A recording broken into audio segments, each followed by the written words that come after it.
Good morning. Not a bad day today. Run Talks. Daily weather report here in the UK. I wouldn't be British if I didn't talk about weather. So today, there's this thing that I've been working through myself and really understanding what it is that's really going on with me. I often say that in business, you don't have business problems, you have personal problems overflowing into business.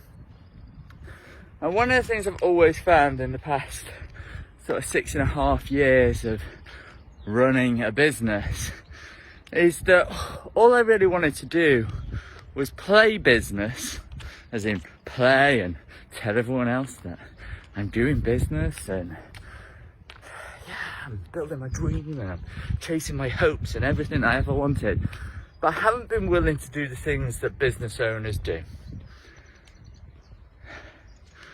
Now I see many people who've been much like me, who've tried to build a business. And what's happened is they've always ended up almost back where they started in terms of their financial situation, their business growth, where they really want to be in life, but just a little bit further on down the timeline. And the more you do it, the more you start to feel, shit, is this ever going to happen? And self-doubt creeps in and you're like, am I cut out for this? Maybe I should just get a full-time job and give up my hopes and dreams of ever building a business that I absolutely love doing, the type of business where I wake up every day and I can't wait to get working. I can't wait to build and create and innovate and push forward. And I'm not going to say that I've never had what you might determine as a success in business, because I have. I nearly did $500,000 in my ecom business, in sales, and then I've had success with different programs I've been part of, through my coaching. I have had what you might call some success.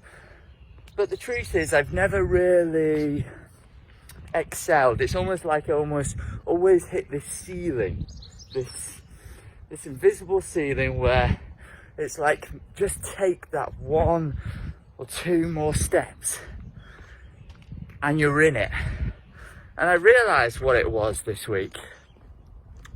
I realised that I seek comfort and safety. I was doing a podcast interview with Jason Miller, who's No More Mr. Nice Guy coach. Go and check it out, by the way, it's a good interview. And he was talking about how nice guys maximise comfort. We do enough so that our safety net is reassured, and a that'll do approach. That's enough to keep it ticking on, to keep the money coming in, and to keep our safety, and to keep our lovely, comfortable bubble. The problem with that is, as we know, that doesn't get you what you want. And I know that because if you're anything like me and you're trying to build a business and on the side, or you're building a business on the side and you're working a full-time job as well, and you really want to get this thing going, and I've been in and out of different things over the last 6.5 years, you'll know that you need to commit. And one of my other podcast guests, Nathan Mueller, he's also a coach, he said something profound, and he said, you either quit or commit. And this is no different for your relationships, which he was talking about, and it's no different for what you're doing in your career. And you might be listening to this and go, oh well, Jay, it's easy to say that. I have kids, I have a mortgage. Someone once said to me, I can't remember who it was, if you commit to something, things start to move for you. You start to focus on what you need to do to actually get that level of income, to actually get the results that you need in order to go back to your norm, in order to go back to your, what you might perceive as your baseline income. And you'll probably find you've earned a certain amount of income throughout your life. The same amount of income might have fluctuated a bit, or maybe it's gone this steady incline. But for a lot of people, there's a certain limit, there's a certain bracket where we won't go into that. And someone once said to me that if you were told that someone you really, really loved and cared about was going to die in 30 days if you didn't earn a certain amount of income, what would you do? What would you be willing to do? I guarantee you'd be willing to go way beyond anything you've ever done before, overcome those fears and achieve that goal to help save that person's life. Guaranteed. But the problem is that you don't want it enough. And I'm talking to myself when I say this to a degree. I haven't wanted it enough to overcome and take those actual necessary steps to actually go forward. Yeah, I can do a Facebook Live, and I can start a podcast, and I can take on a few clients here and there, and it's nice and comfy, but I've still got this fallback, right? The safety blanket, seeking comfort, maximizing comfort in my life, because it's something that I clearly value. But is it something I value because it's important to me, or is it something that I'm just scared of losing? Because I honestly think that from my experience, and I talk about emotions a lot and understand your emotions, when you experience anxiety, it's telling you to do something. And I often feel, and I've felt a lot in the past actually, the anxiety in my body telling me to take the step. But I did an interview with Tim JP Collins the other day. He's founder of the Anxiety podcast. He's got 2.5 million downloads on that at the minute. And he was talking about how there's no going round it. There's no going round it. You need to go through it. And you've heard me say that before when it comes to anxiety, and it's so true.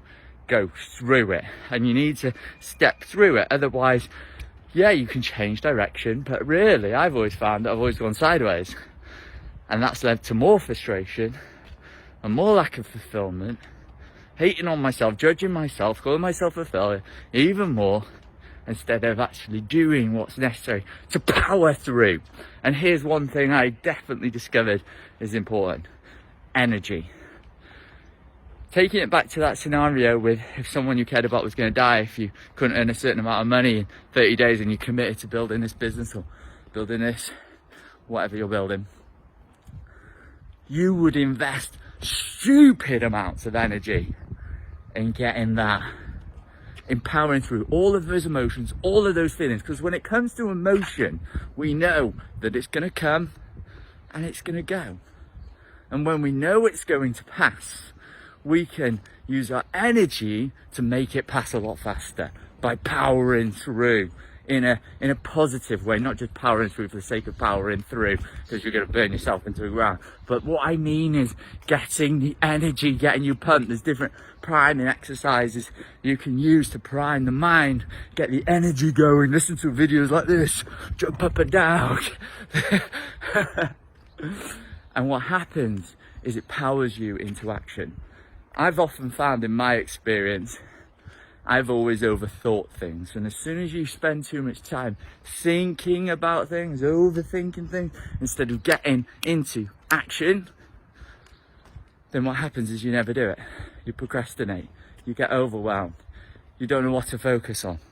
You're like, oh, I just lost and I'm overwhelmed and life is just overwhelming. So you've got to ask yourself,